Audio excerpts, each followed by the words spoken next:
Hi guys, Dorothy here, Professional Astrologer. Today we're going to talk about the eclipse of January 31st. And I just wanted to give you a quick little reminder. I am a professional astrologer. This is my profession. So if you are interested in finding out what the eclipses mean for you personally, go to my website, nhastrologer.com, and order your own private session with me. I'm super affordable, so I would love to hear from you. So, because eclipses really do move us and propel us forward, right? Where we may not be expecting it because they're supercharged. And so this eclipse on January 31st on the east coast of the United States, it's 8:27 a.m.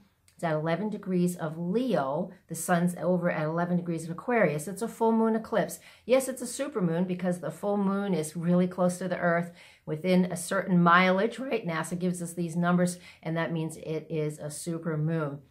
Blue moon is just a calendar thing. The truth of blue moons is this, the real blue moon.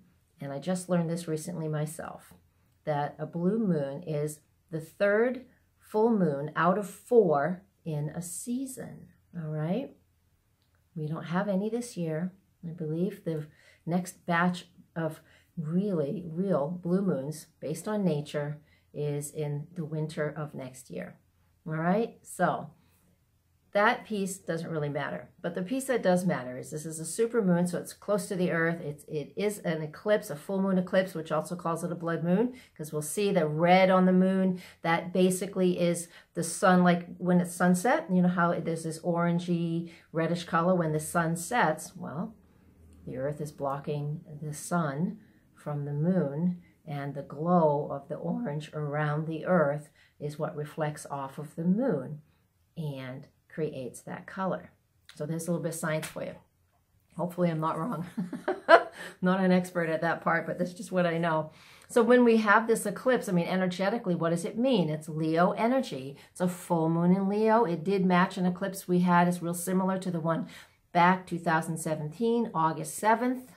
All right, it matches that somewhat. So this full moon in Leo is about discovering and understanding, am I taking care of myself well enough? Leo is all about passion and love, but the higher energy of Leo is self-love and self-care.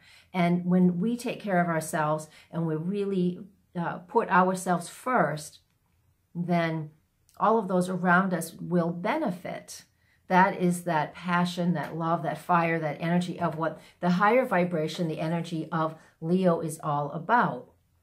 Now, the lower side of Leo, some of us have seen a lot of this in our worlds. Let me just look at my notes here, is when we have an overinflated ego, when we are being unrealistic, when we are feeling entitled. There's a difference between self-care, self-love, and this feeling of entitlement. So this is what's coming up for all of us. You don't even have to be a Leo to be engaging in this behavior or understanding or seeing this around you. So with the full moon, it's about recognizing and having something reflect back to us what it is we need to see and understand about ourselves in the things I just mentioned. Am I taking care of myself? Am I not taking care of myself? Am I acting entitled? And again, when we have the supermoon eclipse, this means the tides. I live on the seacoast, so the tides are much higher. We are mostly water. We are affected by this. We really are. So our emotions will feel more. We'll feel it intensely. Most of us, not everybody, right? And again, this isn't something that is affecting every single person. But if you have planets near those 11 degrees that are fixed signs, right? Which is, of course, the Leo and the Aquarius, and then the other two is Scorpio and Taurus. So if you have planets in those areas, you're going to most likely feel the most. You feel the most tension. And if you're not taking care of yourself, again, we'll just reiterate, this is all about what the eclipse is. If you're not taking care of yourself well enough and you're giving too much of yourself, then you may, it's only possible, not feel well. So you can then go and regroup and your body can get back into shape. So you're forced to do self-care. So I just would like to remind everybody that taking care of yourself, doing the things that make you feel joy. And if you're feeling like there's too much routine or just too much oppression in your life, then it's important to take a step back and find a way for you, whatever is good for you, to take care of yourself, whether it's just chilling out at home for a couple of days, whatever it is. I don't have to make a list. You know what your life is like. Do that for yourself, all right? And if you live alone, and I think of a few friends of mine, they live alone, there isn't a whole lot of interaction, but what really works you up is because you're on the internet too much. You're going through and you're watching, you're socializing too much there. Unplug that too. Now, on the same day, this is not a tidbit today, can you tell? On the same day, Mercury, within 11 minutes, I think it's 11 or 12 minutes after the eclipse is total, Mercury moves into Aquarius, right? It's going to catch up with the sun in a little while. But in the meantime, Mercury in Aquarius is it loves being, it's exalted in that sign. It's cruising along pretty fast right now because it's just been close to the sun. So the sun's giving it a push. So it's moving fast, right? Mercury in Aquarius is that high thinking, analytical mind.